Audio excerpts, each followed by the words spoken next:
नई का से लिए गंगा दूसर मास मोर दहिहान ना हो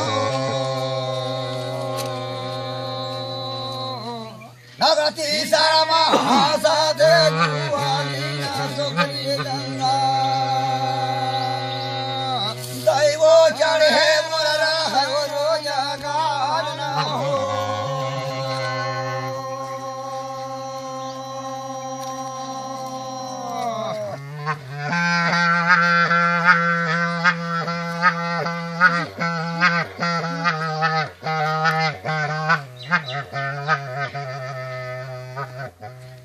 जियो कोई जियो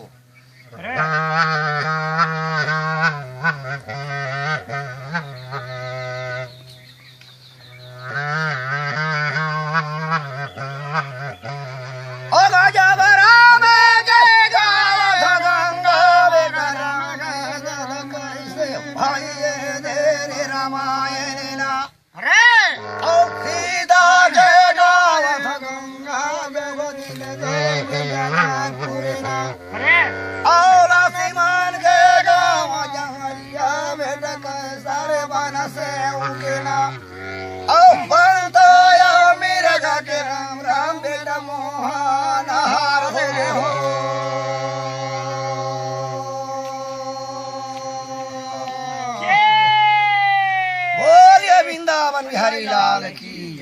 ये राम के गाये राम नारायण सीता के जनकपुर गांव है छोटे भाई लक्ष्मण के बल से बन गिर के मोहन हार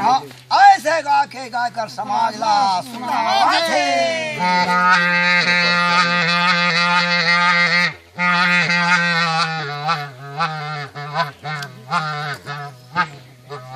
अरे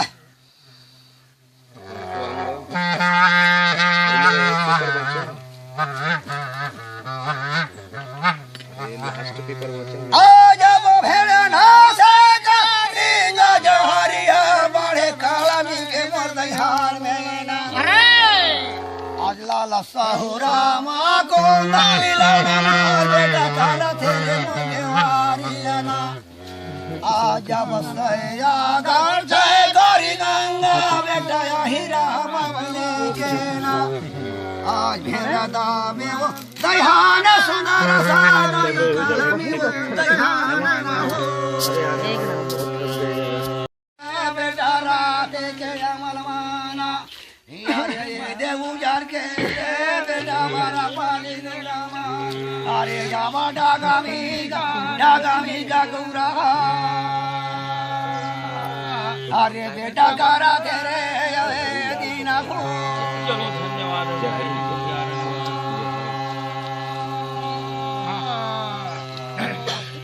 मारा पाली गौरा के किसान भाई मन अपन धनहा डोली माले देखी सेवा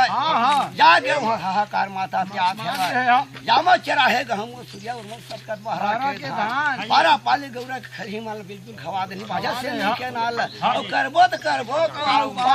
ऐसे रहियत किसान मन हां मारा पाली गौरा के राजा महाराज दरबार में फरियाद करे जा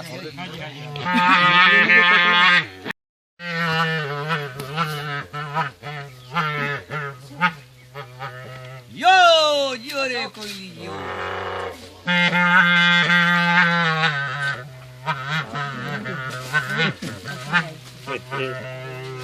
राजा बाबा को के भाते रे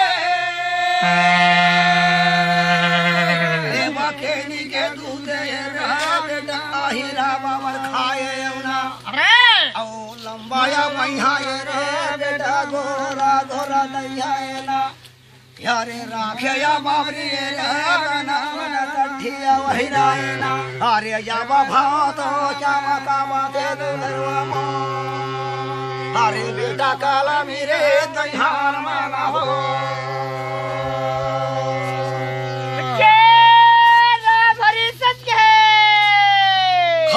को भात बकनी दूध खाया हीरा चुप पे लम्बा लम्बा बढ़िया गोरा गोरा दहिया राखे बाबरी बन कट्ठे हीरे कल में दे हने बहुत चमका थे हीरा बाबर के साथ में लाल सहुरा ओए मेरी चरित्र लगा के सुनावा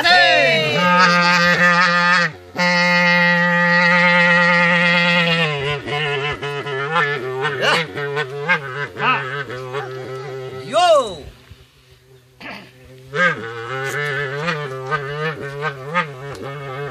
यारे साढ़े दो भैया समझावा उठाना यारे सैया घर से कोरिगा बेटा हीरा यारे बेटा वाली लाला सहुरा यारे बेटा काला मेरे ध्यान माना हो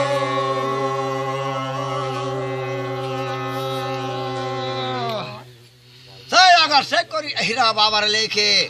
साढ़े दो भैया बिहनिया उठे साढ़े दो भैया संझा अगर से कोरी हीरा बाबर लेके कलमी देहन में लाला सहुरा करत है गेवारी ला ओ मेरे चित्र लगा के